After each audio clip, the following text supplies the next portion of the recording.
All right, so why don't we go ahead and get started. So thank you for joining. My name is Mark Lamonica. I look after the individual investor business for Morningstar in Australia.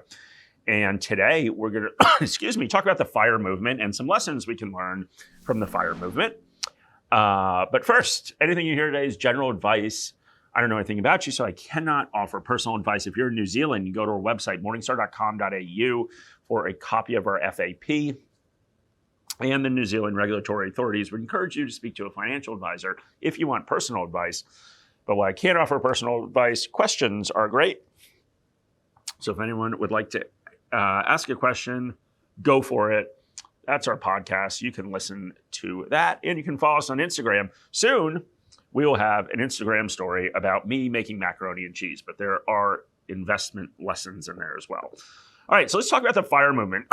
Excuse me. First, there we go. That's Tom Hanks. What is the FIRE movement? So the Financial Independence Retire Early Movement, FIRE. So basically what it is there are people that are looking to become financially independent, which I think is attractive to all of us, but to accelerate that process. And to do that by saving what I put down as an extreme portion of your salary. They probably would object to that.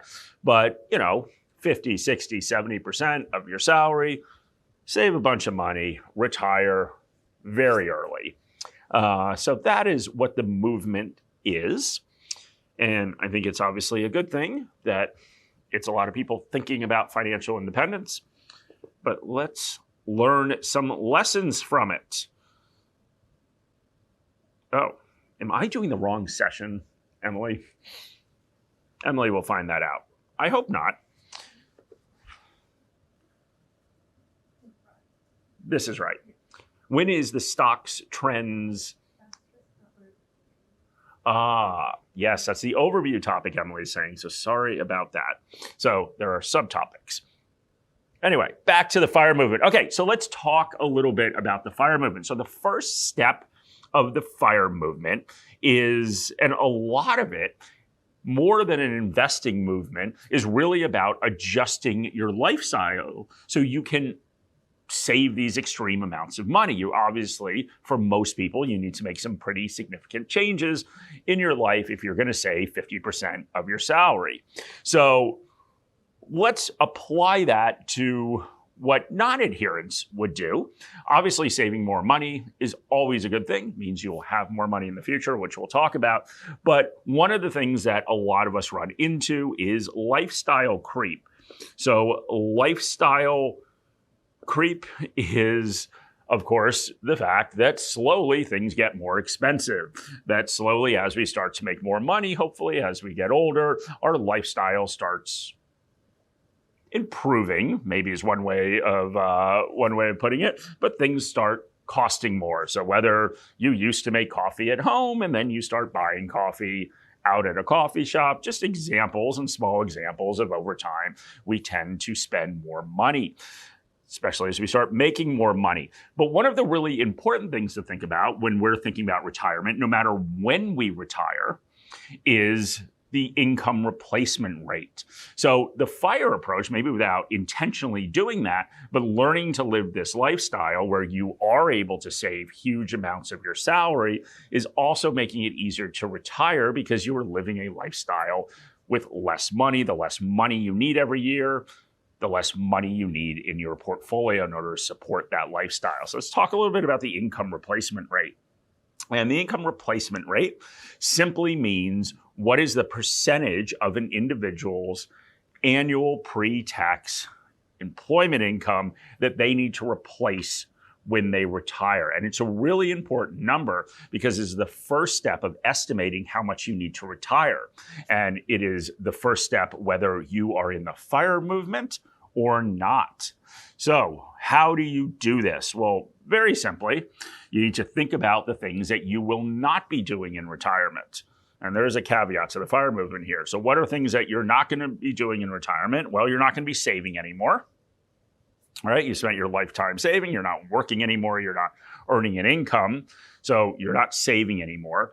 You typically, if you retire at a traditional time, very dependent upon how much money you have and everything else, but you typically don't pay taxes anymore.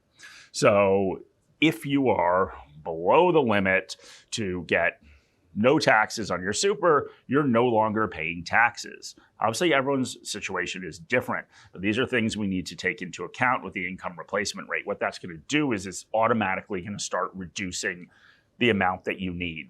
So, simple example, let's say you save 10% of your salary. Well, you don't need 100% of your salary anymore. You just need to replace 90 because that's paying for your actual life. So that's an example. So a couple different things that we can think about that also apply to the FIRE movement is, are you going to make a change when you retire? So are there differences in your lifestyle when you retire? So those changes can either add to how much you need for retirement or reduce how much you need for retirement. So a simple example is you could move to a place that's cheaper. Heard a lot about downsizing houses, but you could move into a cheaper house. You could move to a location that is cheaper. But in some cases, you're also going to have lifestyle differences that could make your life more expensive in retirement. So if you are going to travel a lot in retirement, that could potentially make your life more expensive. So all different things that we need to worry about. Now, one of the things about the FIRE movement is that because you are retiring so early, you, of course, can't access your super.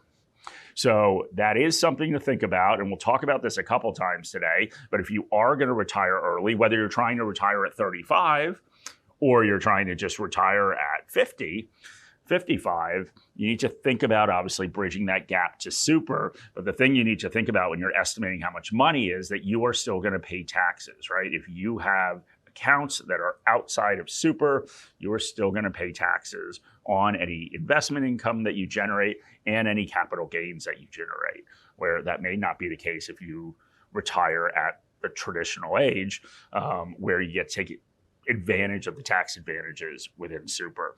The other thing, of course, that's important to remember, well, we'll get back to taxes in a second. All right, what's another lesson that we get? So same FIRE approach, so that you are saving an extreme amount of money, but something that we all need to think about, and we talk a lot about investment returns, obviously, but we all need to think about all of the different levers that we can use when we are creating a financial plan to end up with more money. And investment returns is only part of it. It's obviously also how much you save every year and how long you're invested for. So basically when you start saving. So I think everyone who's on here probably understands that starting early is very, very important if you're trying to amass a large amount of money. And the FIRE movement certainly understands that, because these are generally young people that are in this movement because they want to retire when they're 30, right? So naturally you don't have a bunch of 55-year-olds in the FIRE movement. They're probably just trying to retire a couple years early or at the set retirement age. So just remember and spend some time playing around with a investment projector, and you can just start to see the impact of starting to save early as you compound those returns over time. And we talk about this a lot, but think about your life when you start to save when you're younger. The returns don't really matter as much because at that point in time, it's really the amount that you're saving that matters. But if you're just approaching retirement age, of course, it's the returns that are going to be the really big driver of your portfolio gains or losses. All right.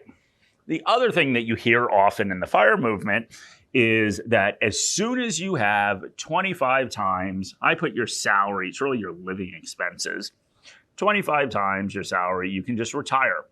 So whenever that is. So if you hit that when you're 30, you can just retire. Hit it when you're 65, you can retire at the traditional retirement age. So let's talk about what this actually means. So why are they picking 25 times? Well, they're picking 25 times because they are looking at a withdrawal rate. And withdrawal rate, and we'll spend some time talking about this, is the other key input into figuring out how much you need to support yourself in retirement. So what is a withdrawal rate? Well, Withdrawal rate is simply the amount of money that we will take out of our portfolio every single year. And the 4% rule is a very famous rule, but let's spend a little bit of time talking about this. There are two things that you are trying to protect yourself from when you retire. And it's no matter when you retire.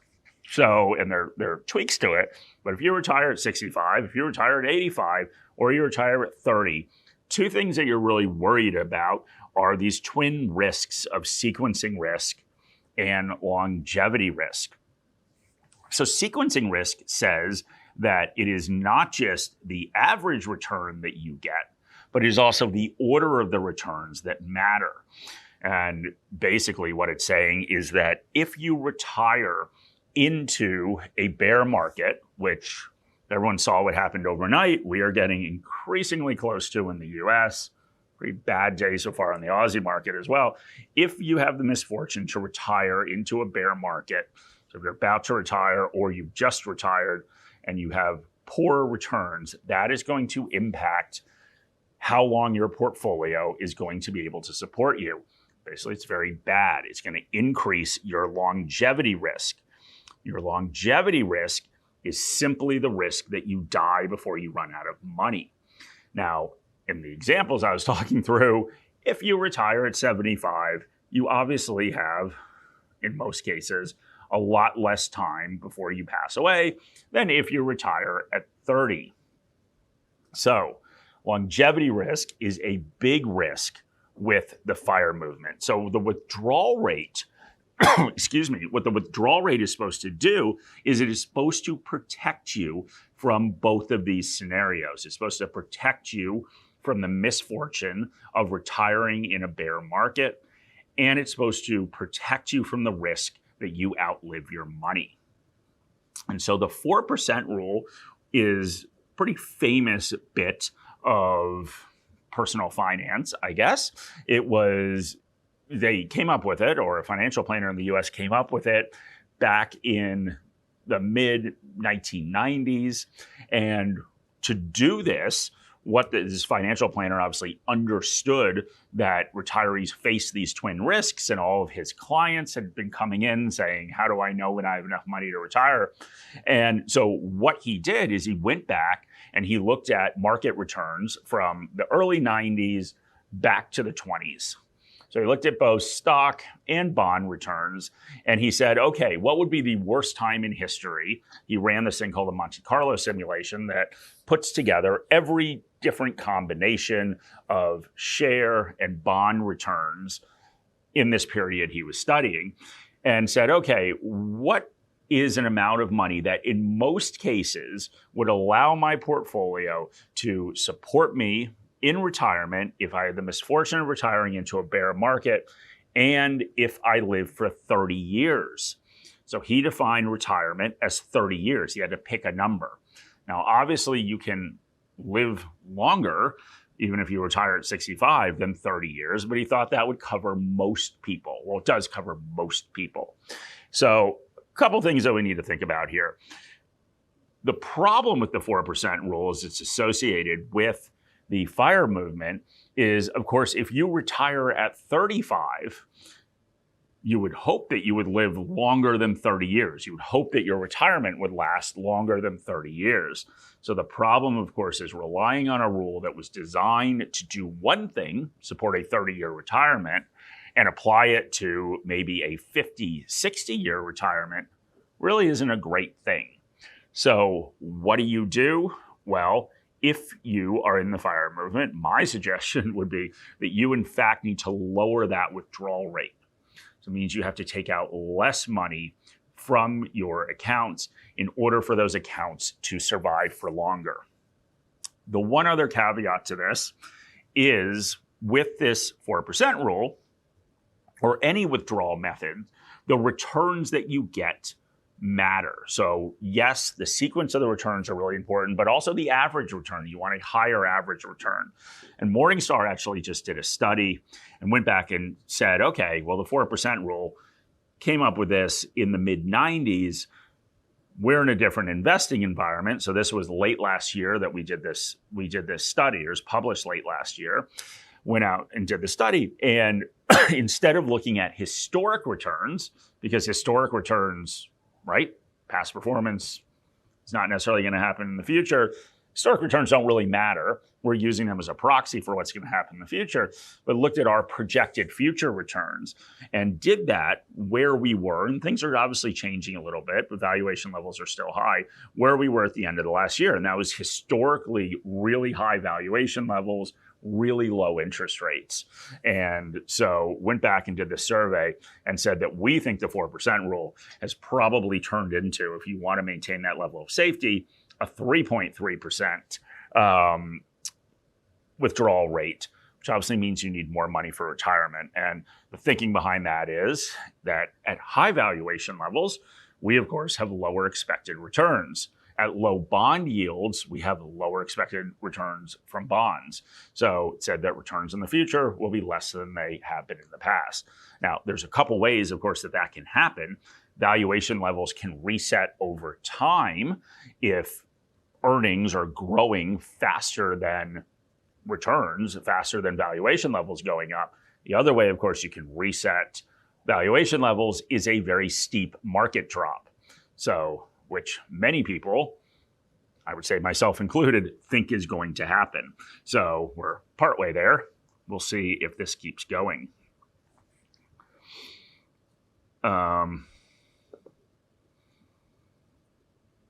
Rodney is just saying the stuff that I said before I said it. So thank you. All right. So let's talk about what these different withdrawal rates mean. So remember, a lower withdrawal rate, that you are taking less out of your portfolio, means, of course, that you need more money. So I just went through and said, okay, if you want to support $50,000 a year, what is the withdrawal rate that you're actually using? 5% means you need $1 million in your portfolio to support that 50,000, right? Very simple. 1 million times 5%. If we lower it down to 3%, all of a sudden we need a lot more money. So just remember that those withdrawal rates matter. And of course, if you are retiring extremely early, I would be pretty conservative with that withdrawal rate, which of course makes it harder because you need to save more, invest more.